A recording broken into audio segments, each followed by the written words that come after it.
Hello everyone, welcome back to our YouTube channel Mohit सा classes. आज हम पढ़ने वाले हैं डिसोल्यूशन का लास्ट टॉपिक यानी इंसॉल्वेंट। इंसॉल्वेंसी वाले केसेस में गार्नर वर्सेस मैरे का पूरा कॉन्सेप्ट हम क्लियर करेंगे आज। तो पहले हम देखते हैं इंसॉल्वेंसी का मतलब क्या है। देखिए, इससे पहले मैंने टॉपिक में रियलाइजेशन, कैपिटल अकाउंट सब कुछ समझाया हुआ है। तो अगर कैपिटल अकाउंट बनाते समय ए और बी का पॉजिटिव बैलेंस आ रहा है, मतलब वो पैसा लेकर के जा सकते हैं। लेकिन अगर किसी का बैलेंस डेबिट साइड बढ़ी हुई तो हमारा आंसर इस साइड आएगा। तो इसका मतलब उतना पैसा सी को या जो भी पार्टनर है उनको लेकर के आने की जरूरत है। तो वो पैसा सी लेकर के आना तो चाहता है, बट उसकी पर्सनल प्रॉपर्टी अगर बेच दे तब भी वो चुका नहीं पा रहा। तो उस सिचुएशन में जो सी है वो कैश ना ला करके उसका जो लॉस है वो ए और बी पे डाल दिया जाएगा। यानी सी का जो लॉस है वो ए और बी लेकर के आएंगे। तो किस रेशो में लेंगे और कौन कौन सी बातें इसमें कौन जो शर्तें होती है वो अप्लाई होंगी, वो सारी बातें हम गार्नर वर्सेस मैरे के कॉन्सेप्ट में क्लियर करेंगे। तो चलिए देखते हैं। सबसे पहले यहां पे नंबर 1 कंडीशन, अगर पार्टनरशिप में 2 पार्टनर है तो गार्नर वर्सेस मैरे का पूरा कॉन्सेप्ट जो है वो बिल्कुल ही क्लोज हो जाएगा, हम अप्लाई नहीं करेंगे। ओके, अगर 2 पार्टनर है क्वेश्चन के अंदर तो इसका मतलब गार्नर वर्सेस मैरे का जो कॉन्सेप्ट है वो अप्लाई नहीं करना। सेकंड, कम से कम एक पार्टनर का इंसॉल्वेंट होना और कम से कम 2 पार्टनर का सॉल्वेंट होना जरूरी है। फोर्थ बात और लास्ट, सॉल्वेंट पार्टनर का जो कैपिटल है उसका बैलेंस पॉजिटिव होना चाहिए। भाई, जो भी इंसॉल्वेंट पार्टनर है, जो लॉस होने वाला था, मान लो यहाँ पे जो सी था उसका लॉस होने वाला है, उस लॉस को किस पे डाल दिया जा रहा था, ए और बी पे। तो ए और बी का जो बैलेंस है ऑफ कैपिटल वो क्रेडिट होना चाहिए, यानी पॉजिटिव होना चाहिए। तो अगर ये सारी बातें अप्लाई हो जाती है, ये कंडीशन फॉलो हो जाती है, तो फिर हम रूल को फॉलो करेंगे। नंबर 1, रियलाइजेशन का जो लॉस होगा ना, रियलाइजेशन का जो लॉस होगा वो कैश में लेकर के आना जरूरी है। वो भी किसको? सिर्फ सॉल्वेंट पार्टनर को, इंसॉल्वेंट पार्टनर नहीं लेकर के आएंगे। और वो भी वही सॉल्वेंट पार्टनर लेकर के आएंगे जिनका जो कैपिटल का बैलेंस है वो पॉजिटिव हो, यानी क्रेडिट हो। सेकेंड बात, जो इंसॉल्वेंट पार्टनर का जो नुकसान होगा, जो सी का जो नुकसान होगा, उसे ए और बी तो लेकर के आएंगे, बट रेशो कौन सा होगा? कैपिटल रेशो होगा। वही यहां पे सेकंड लाइन बात बताई उन्होंने, किस इंसॉल्वेंसी वाला का जो लॉस होगा वो पार्टनर अपने जो सॉल्वेंट पार्टनर है वो सहन करेंगे, लेकिन कौन से रेशो में सहन करेंगे? कैपिटल रेशो में। उसके बाद अगर कैपिटल फिक्स हुई और अगर कैपिटल फ्लैक्चुएटिंग हुई तो रेशो हम कैसे कैलकुलेट करते हैं? तो अगर कैपिटल फिक्स्ड हुई तो सपोज ए और बी ने जितने रुपए लगाए हुए थे स्टार्टिंग में, वही अमाउंट, यानी उसको सॉल्यूशन करके 5 और 3 एग्जांपल लिया मैंने, तो 5 और 3 का रेशियो बना दिया जाएगा।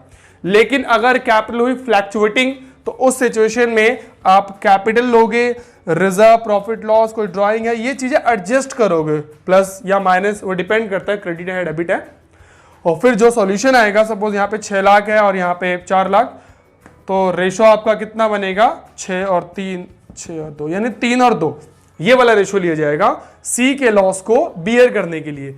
तो अभी सारी बातें आपको बारीकी से अभी मैं बता रहा हूं, इसमें एक एग्जांपल के थ्रू बता रहा हूं जिसमें सारी बातें आपको अच्छे से क्लियर हो जाएंगी। तो चलिए देखते हैं कि एग्जांपल करते हैं इसमें हम। तो चलिए एक एग्जांपल के साथ और अच्छे से क्लियर करते हैं सारी बातों को, जो भी हमने पढ़ी है वो सारी बातें क्लियर हो जाएंगी।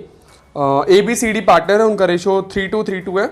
बैलेंस शीट है, ए और बी का बैलेंस जो है वो पॉजिटिव है, सी और डी का नेगेटिव बैलेंस है क्योंकि उनका बैलेंस असेट साइड है। उसके बाद रिजर्व है, क्रेडिटर है, असेट्स है। तो सबसे पहले आप रियलाइजेशन अकाउंट बनाओगे। रियलाइजेशन में सबसे पहले जो असेट्स है वो मैंने 17,000 लिखी है, और उसके बाद जो लायबिलिटीज है वो मैंने क्रॉस करके 6,000 लिखा है। असेट्स को बेच करके 12,500 मिला है, और लायबिलिटी के बारे में कुछ भी नहीं बोला हुआ, तो पूरा 6,000 रुपये हम पे करेंगे, और 400 रुपये का रियलाइजेशन एक्सपेंस है वो पे करेंगे, टोटल 6,400। इसके बाद क्वेश्चन में और कुछ भी पॉइंट्स गिवन नहीं, प्लस माइनस करके आपका 4900 आएगा, उसे ABCD में 3:2 में डिवाइड कर देंगे। अब यहाँ पे ध्यान देने वाली बात यह है कि जो C है, क्वेश्चन में कहा गया है C become insolvent and was able to contribute only 50 paisa in rupees, मतलब वो सिर्फ 50% अपने लॉस के लिए लेके आ सकता है।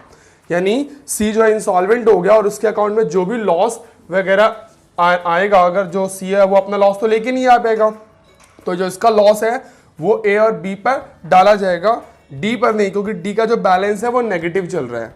तो चलिए देखते हैं। सबसे पहले आप नॉर्मली क्वेश्चन की तरह जो हम पहले वीडियो में सॉल्व कर रहे थे उन क्वेश्चन की तरह हम सॉल्व करेंगे। सबसे पहले हम बाय बैलेंस ब्रॉट डाउन करेंगे ए और बी का 10,000 एंड 5000।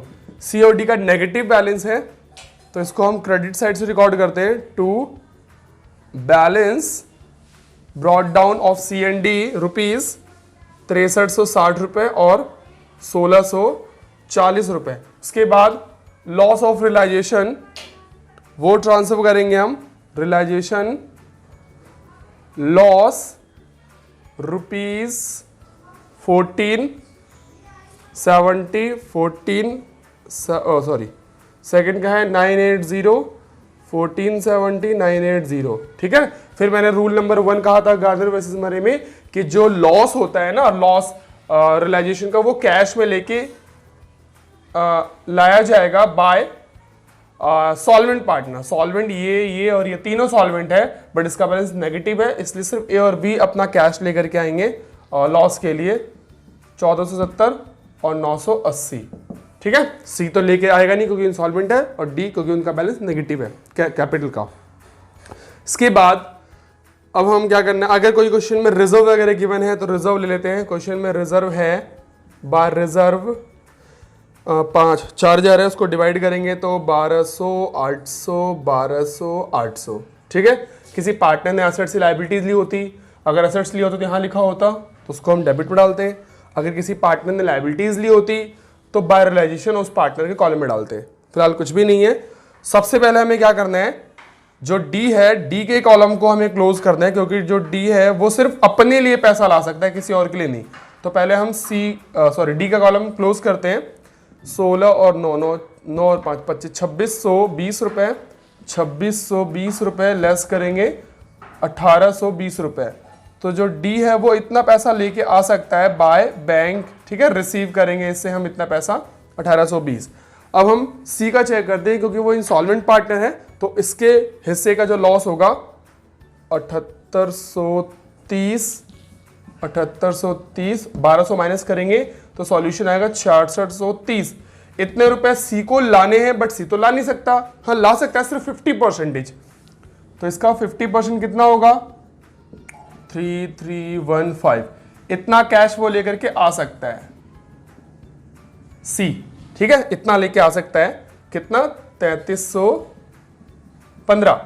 बाकी का 3315 जो बचा वो उसके लिए कौन लेकर के आएगा, ए और बी लेकर के आएंगे।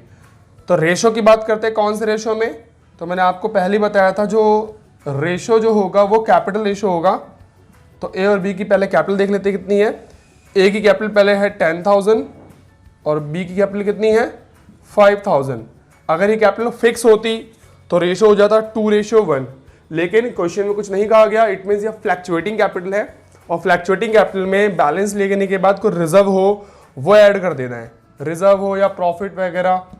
ठीक है, अगर ड्राइंग होती तो लेस कर देते, प्लस माइनस करके 11,200 और 5800। ठीक है, क्योंकि पुरानी चीजें होती, ये भी पुराना है ये भी पुराना है, तो टोटल इतनी कैपिटल मानी जाएगी।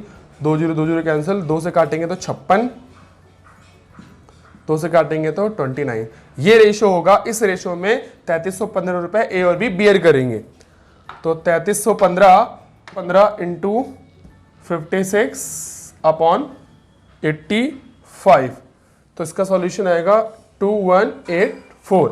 एज इट इज जो बी बियर करेगा वो 29/85 1131। तो ए जो है वो इतना लेकर के आएगा, बी जो है वो इतना लेकर के आएगा, और जो सी है वो इतना लेकर के आ रहा है। ठीक है, तो सी के लॉस के लिए तीनों ही थोड़ा थोड़ा पैसा लेकर के आ रहे हैं। तो सी तो लेकर के आ चुका है।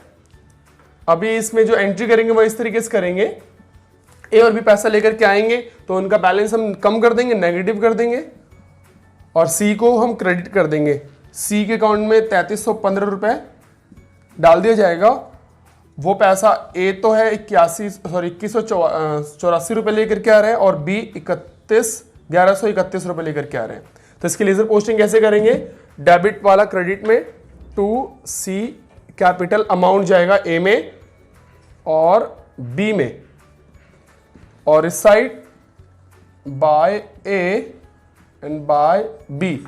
ए जो है वो कितना लेके आ रहा है 2184, और एक मिनट थोड़ा ऊपर कर दे इसे, 2184, और बी कितना लेकर के आ रहा है 1131। ठीक है, अब आप चेक कर लो बी का जो सी का कॉलम है वो इक्वल हो जाएगा। क्लियर है। इसके बाद हम ए और बी का चेक करते हैं कि उसका जो नेगेटिव बैलेंस है पॉजिटिव है। 12,670 माइनस करके इसका आ गया 9,016 रुपए। ये वाला पैसा जो है ए और बी ले करके जा सकते हैं फर्म में, वो पॉजिटिव है। एज इट इज हम बी का चेक कर लेते हैं। 6780 ये साइड माइनस करेंगे 4669। ये वाला पैसा बी लेकर के जा सकता है, ये वाला ए। और सी और डी पैसा लेकर के आ रहे हैं। 3315 सी लेकर के आ रहे हैं और 1820 डी लेकर के आ रहे हैं। ठीक है, तो इस तरीके से हम प्रिपेयर कर लिया हमने पार्टनर्स कैपिटल अकाउंट। अब हम बात करते हैं बैंक अकाउंट की।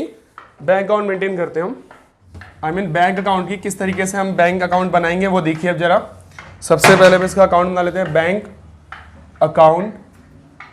इसके अंदर आप डेबिट साइड जो है वो प्लस वाली सारी चीज रखेंगे, यानी पैसा आना, और क्रेडिट साइड से पैसा जाना की रिकॉर्डिंग करेंगे हम। तो सबसे पहले हम बैलेंस लिखते हैं, बैंक बैलेंस, जो कि बैलेंस शीट में होती है बट वो है नहीं, इसलिए अब हम सबसे पहले रियलाइजेशन में जो पार्टनर है, सॉरी जो असेट्स बेच करके हमने कमाया था 12,500, उसकी रिकॉर्डिंग करेंगे। और कहाँ से पैसे आए थे, सी लेकर के आया था, ए भी लेकर के आया था, और डी, ए और बी भी लेकर के आया, और डी भी।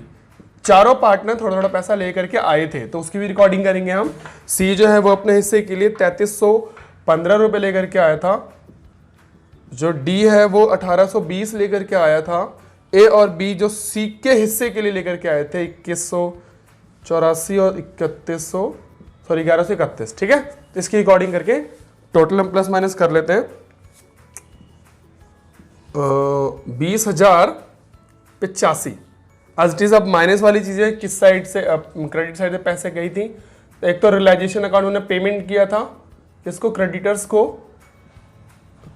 को और एक्सपेंसेस को हमने पे किया था, वो उसकी वैल्यू थी 6400। इसके बाद हमने ए और बी को पेमेंट किया है।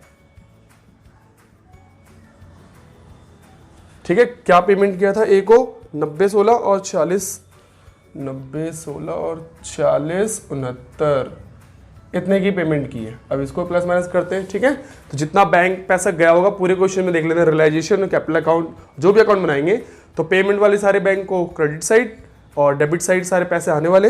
रिकॉर्डिंग करेंगे, टोटल जो होगा वो इक्वल आ जाना चाहिए, जितना पैसा आया उतना पैसा ही गया। ठीक है, अगर ये टैली कर गया तो ऑटोमेटिक हम कह सकते हैं जो पार्टनर्स कैपिटल अकाउंट है वो एकदम सही होगा। नेक्स्ट वीडियो हम बनाएंगे लेक्चर नंबर 6, जिसके अंदर मैं बताऊंगा आपको, अगर यहाँ पे तो सिर्फ एक इंसॉल्वेंसी हुई है, अगले केसेस में, अगले क्वेश्चन में सभी पार्टनर इंसॉल्वेंट हो जाते हैं, तो फिर क्वेश्चन को कैसे सॉल्व करते हैं। तो उम्मीद करता हूँ कि आज का जो पूरा कॉन्सेप्ट है, यानी गार्नर वर्सेस मरे का, वो पूरा आपको समझ में आ गया हो। अगर आ गया तो प्लीज वीडियो को लाइक करें, शेयर करें, और अगर आप न्यू स्टूडेंट्स हैं वीडियो को सब्सक्राइब जरूर करें। Thank you.